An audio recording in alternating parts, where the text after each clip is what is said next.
பிரியமானவர்களே, இந்த உலகத்திலே நீங்கள் மிகவும் நொறுக்கப்பட்டு வந்திருக்கலாம். ஒருவேளை எல்லாராலும் புறக்கணிக்கப்பட்டு வந்திருக்கலாம். உங்களை யாருமே ஒரு மனுஷனா கூட மதிக்காம இருந்திருக்கலாம். ஆனால் நன்றாக கவனித்துக் கொள்ளுங்கள். ஆண்டவர் உங்களை பார்த்து சொல்லுகிறார், நீங்கள் விசேஷமானவர்கள், நீங்கள் மிகவும் விசேஷமானவர்கள்.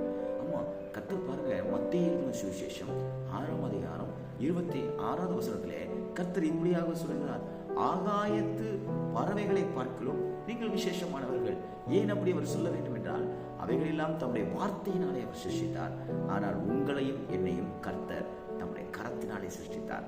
கரத்தினாலே சிருஷ்டித்த ஆண்டவர் கைவிடுவாரோ?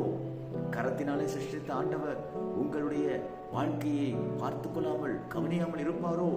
கரத்தினாலே சிருஷ்டித்த ஆண்டவர் உங்களுடைய தேவைகளை அவர் சந்திக்காமல் இருப்பாரோ? என்ன பிரச்சனையோடு இருக்குங்க, கவலைப்படாதீர்கள். எல்லாருக்கும் முன்பாக என்னுடைய பெயர் கெட்டு போய்விட்டதே, என்னால் ஒன்று செய்ய முடியவில்லையே, எனக்கு யார் உதவி செய்வா என்று மிகவும் கலங்கி போயிருக்கிறீர்களா? கர்த்தர் சொல்கிறார், நீ விசேஷமானவன், நீ விசேஷமானவள். நான் உனக்காக விசேஷமான காரியத்தை செய்வேன். உன்னை நான் ஆசீர்வதித்து உன் பெயரை நான் பெருமைப்படுத்துவேன். நீ ஆசீர்வாதமாயிருப்பாய் என்று கர்த்தர் சொல்கிறார். நீங்கள் விசேஷமானவர்கள், மறந்து விடாதீர்கள். நீங்கள் விசேஷமானவர்கள். யார் என்ன சொல்லட்டும், பரிசுத்த வேதாகம் கர்த்தர் வானத்தை பூமி உண்டாக்கின கர்த்தர் சொல்கிறார், நீங்கள் விசேஷமானவர்கள். God bless you.